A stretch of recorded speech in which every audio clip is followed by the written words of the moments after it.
Halo teman-teman, balik lagi di video Baradella Hoya. Di video kali ini aku mau menceritakan tentang sebuah pengalaman yang aku alami tentang lutut aku.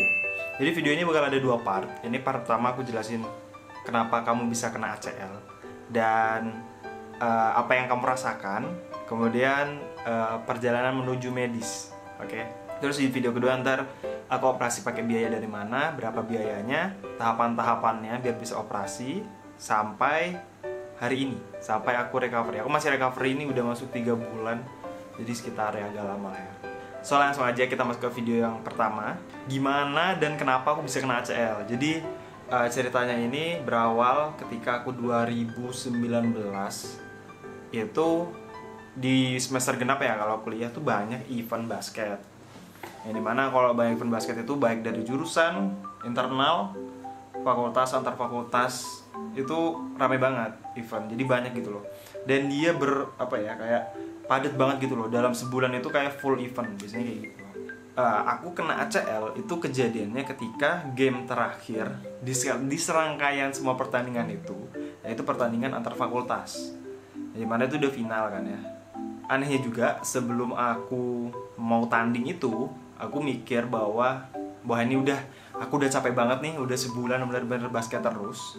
Sedangkan aku itu kalau selama kuliah itu nggak intens latihannya.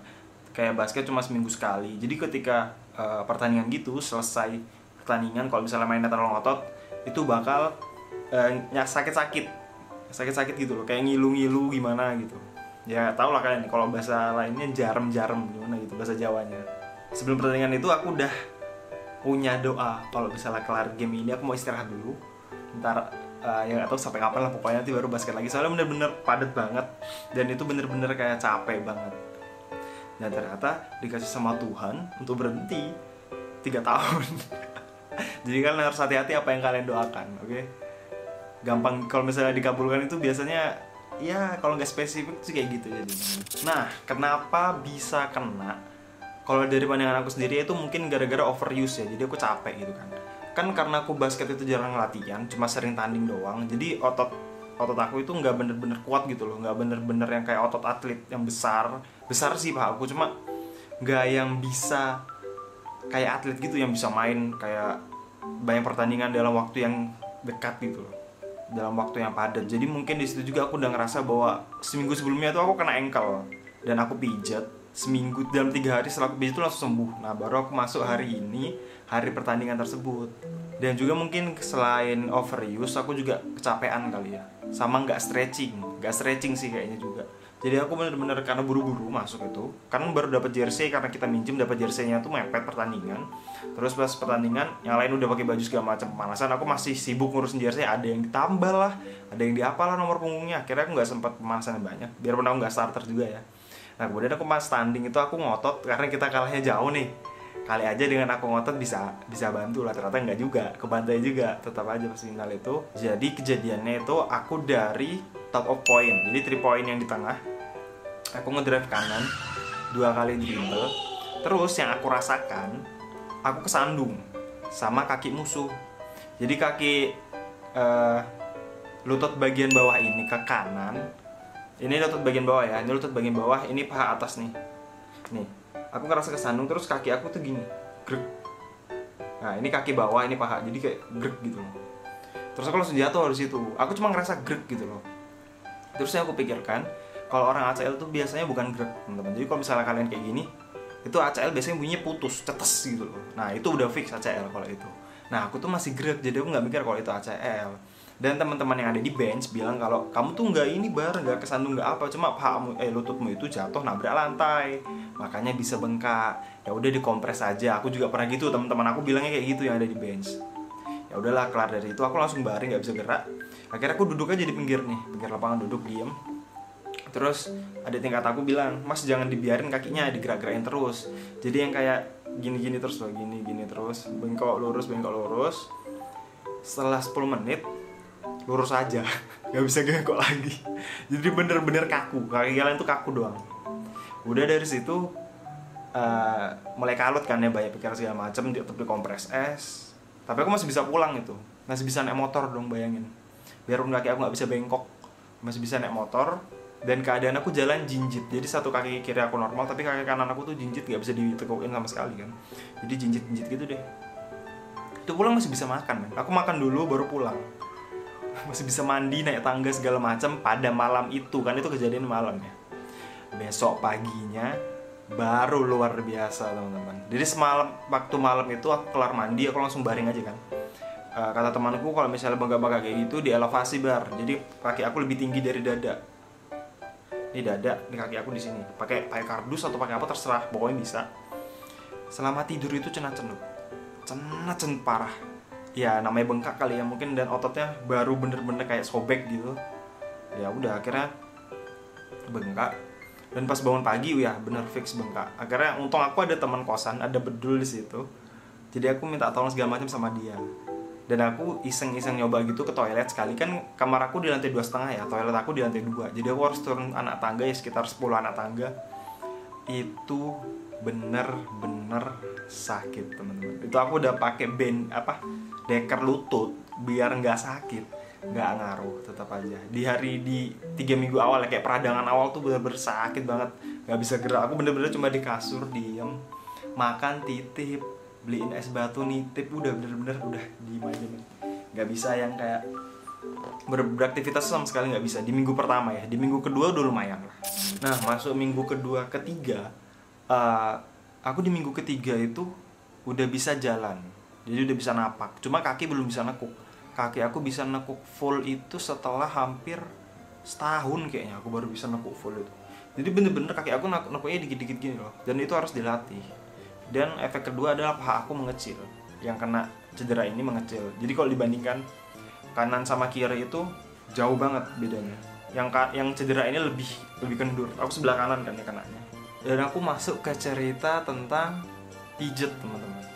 Karena aku masih denial kalau aku itu karena ACL. Sedangkan teman aku ada bilang mungkin itu ACL bar, soalnya gejalanya sama. Teman aku bilang kayak gitu. Aku masih denial ya, nggak mungkin lah ACL, orang aku cuma ngerasa grek doang, nggak putus gitu rasanya. Ya udah, akhirnya aku menjalankan semua pengobatan tradisional kayak pijet sih sebenarnya. Jadi aku banyak banget di sana itu pijet. Ya pijet dari gue massage lah ya, cari ke Kediri lah, terus ada di Surabaya tuh yang apa gitulah dari Google gitu, katanya orangnya pada sembuh semua ke sana. Dan yang terakhir nih yang lucu, ke Pak Arif Setiawan, ada YouTube-nya, ini YouTube-nya.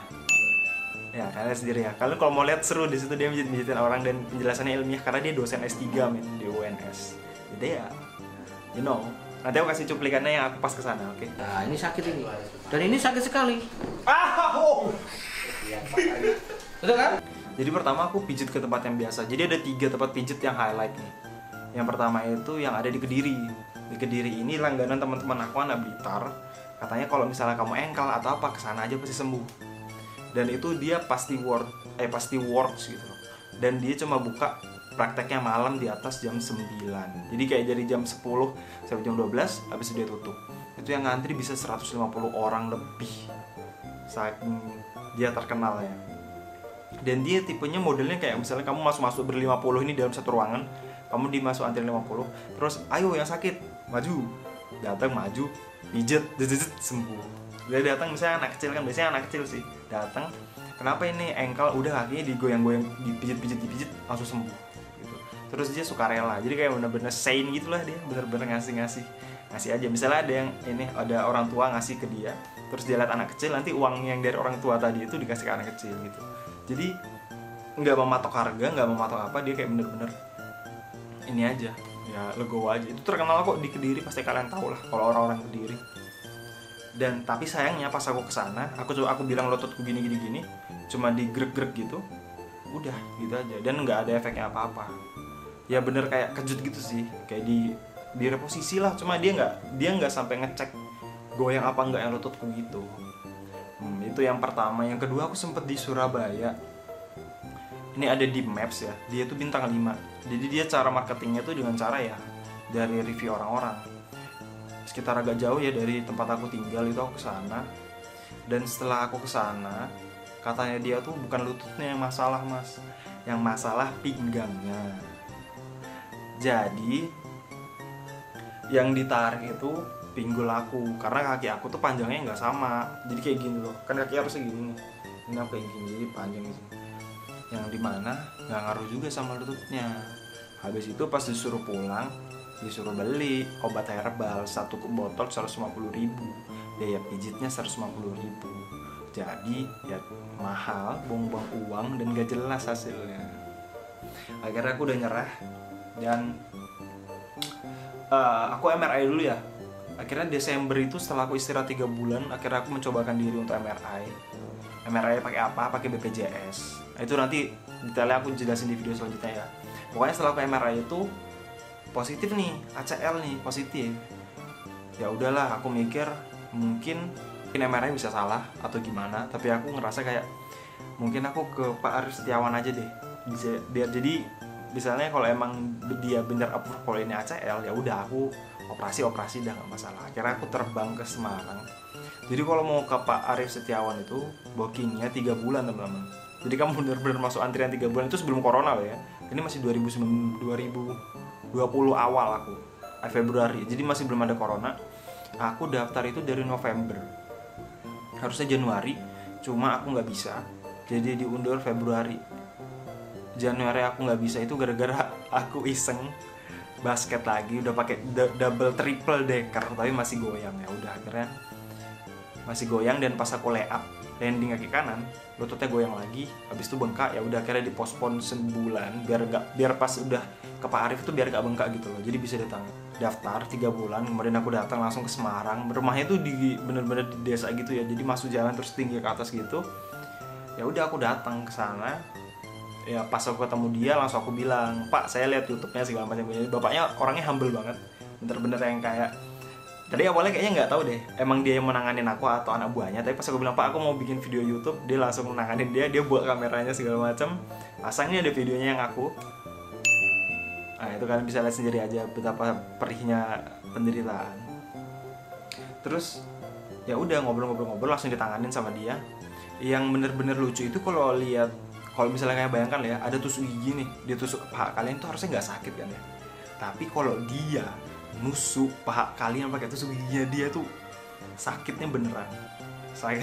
Sakitnya luar biasa ya. Nanti aku kasih highlightnya ya. Ini aku kasih lihat montage-nya aja ya, karena nggak begitu banyak footage-nya pas aku kesana. Ini dia.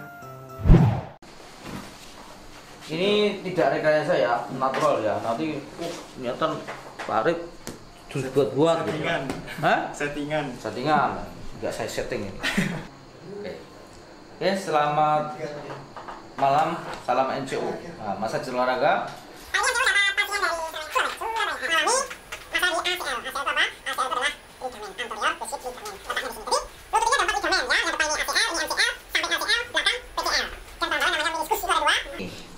Ternyata betul ini. Ah, ini. Jadi hasil drawernya ini mengalami Goyang banget ya Pak? ya, goyang banget ini. Saya nyoba sendiri nggak goyang. Nggak bisa kan? Nggak bisa. Ya, ahlinya ahli. Oh siap. Kayak gitu loh. Sama sakit ya. Tapi betul ya? Nggak bohong ya? Nggak bohong. Betul ya? Iya udah. Sakit. Betul. Kalau bawah sakit Pak. Ya, sakit betul kan? Sakit. Jadi di YouTube itu betul ya? Nggak rekayasa kan? Refleks. Panas. Panas. Sakit kan ini? Panas. Nggak sakit Pak. Panas. Ini? Geli sih saya Pak. Geli aja ya. Tapi beda ini ya. Panas. Panas. Ada jin apa ini panas? Nah kalau gitu Pengen panas lagi? enggak. Enggak apa-apa, tapi ini Aduh.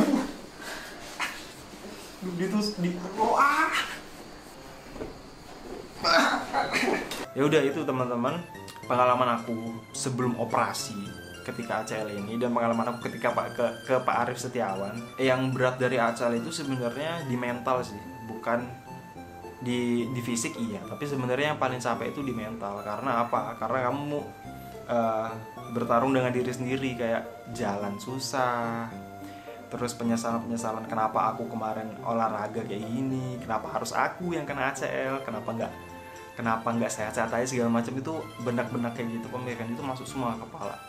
Jadi aku saranin kalau emang kalian kena, langsung kalau bisa jangan sendiri deh, karena aku kemarin kondisi di Jawa sendiri kan, jadi nggak mau operasi di Jawa, aku mau operasi di Kalimantan aja, karena aku mikir kalau aku operasi di sana recovery-nya setengah mati, kalau di sini masih ada keluarga lah, katakan kayak gitu.